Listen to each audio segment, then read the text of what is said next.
उधार बहुत प्यारा शब्द है साहब। न जाने कितने बार आपने लिया होगा, न जाने कितने बार लोगों को दिया होगा। जिनसे लिया होगा उम्मीद करता हूँ आपने समय पे लौटा दिया होगा। जिन्होंने आपसे लिया है उम्मीद करता हूँ उन्होंने भी समय पे लौटाया होगा। अगर ऐसा नहीं हो पाया है तो आपने देखा होगा कि जहाँ पर हमने पैसों का लेन देन किया होगा या उधारी का लेन देन किया होगा, वहाँ वक्त के साथ रिश्ते थोड़ा से बदल गए होंगे। जब लेते समय तो सब सही था, जब लौटाने की बारी आती है तो कहीं ना कहीं ऐसी परिस्थितियाँ बना दी जाती हैं या बन जाती हैं कि रिश्तों में दूरी हो जाती है और हम पीछे हट जाते हैं।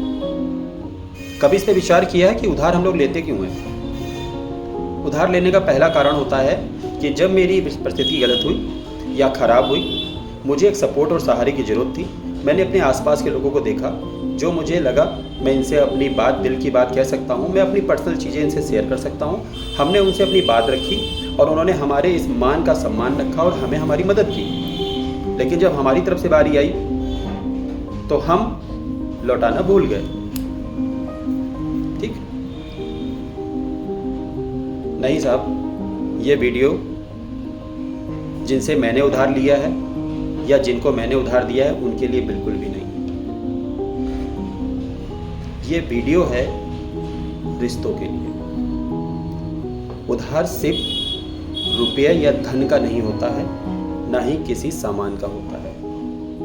उधार केयर, फीलिंग और रिस्पेक्ट का भी होता है।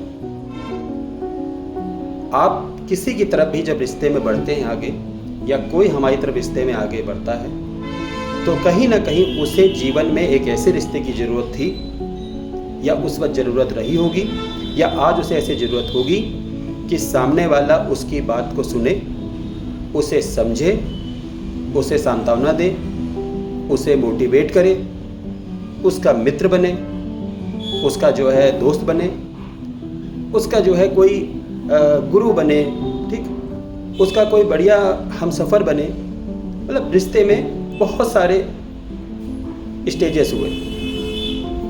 उसने दाएं बाएं सब जगह प्रयास करके देख लिया, लेकिन उसको ऐसा पर्सन नहीं मिला जिससे वो अपनी दिल की बात कह सके, जिससे वो अपनी भावनाएं शेयर कर सके। यानी साहब, जहाँ फीलिंग्स नहीं है वहाँ आप राह चलते किसी से आप पैसा मांग लीजिए मनचाहा, आपको साहब नहीं मिलेगा।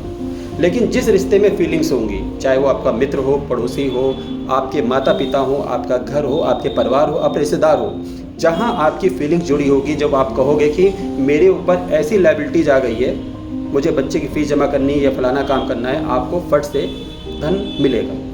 मिलता है ना साहब? ऐसे ही होते हैं रिश्ते।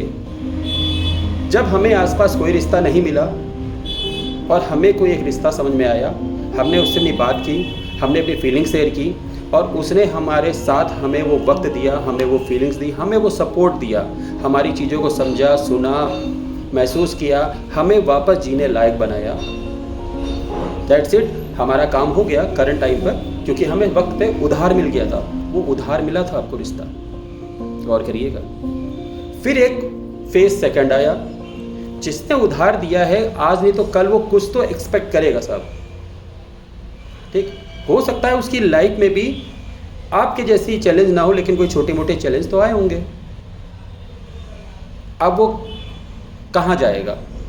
उसने जिसे वक्त पर, क्योंकि इसके पास अधिक था इसलिए तो उसने आपको दिया। वो प्रेम हो सकता है, समय हो सकता है, रिस्पेक्ट हो सकता है, केयर हो सकती है, अपनापन हो सकता है, आशीर्वाद रूप में हो सकता है, सहारा हो सकता है, मदद हो सकती है। ये सब भी धन के रूप हैं। उसने वक्त पर आपको दिया। जी हाँ, मित्रता भी है उसमें से एक। फिर इसके लाइफ में एक ऐसा आया कि इसको थोड़ा सा कहीं अकेलापन महसूस हुआ, या फाइट कर रहा था, कुछ कर रहा था। तो पहली पार्टी ने सोचा कि यार मैं दाएं बाएं क्यों जाऊं, जिसे मैंने उधार दिया है मैं उसी से तो वापस मांग सकता हूं, या उसी से तो वापस मांगूंगा, क्योंकि आज मेरी बारी है। और शायद ऐसा तो नहीं कि जाने अनजाने मैंने उसको ज़्यादा दे दिया और मेरा वो खाली हो गया हो, तो मैं क्यों 10 जगह अपनी कमजोरियां शेयर करूं? अपने इसी भाई से मिलता हूं ना, अपने इसी दोस्त से बताता हूं ना, अपने इसी हमसफ़र से तो बोलता हूँ ना, क्या होता है जब मैं उसके पास जाता हूँ, अपनी बात कहता हूँ, तो सामने वाला क्या कहता, आप बदल गए। जब वापसी मांगना था तो आपने दिया क्यों? हम तो कब का लौटा देते, लेकिन चीज़ें ऐसी हो गई वैसी हो गई। जो धन के लिए आप सुनते हैं ना साहब, वही आपको रिश्तों के लिए भी सुनना पड़ता है। क्योंकि आपने जो दिया उसका अगर आपने 1% भी वापस मांग लिया तो वो आपकी गरिमा के लिए क्वेश्चन मार्क बन सकता है। शायद यही वजह से अब प्रथा बहुत बदल गई है, रिश्ते प्रोफेशनल हो गए हैं, जान समझ के भी इंसान उधार नहीं देता।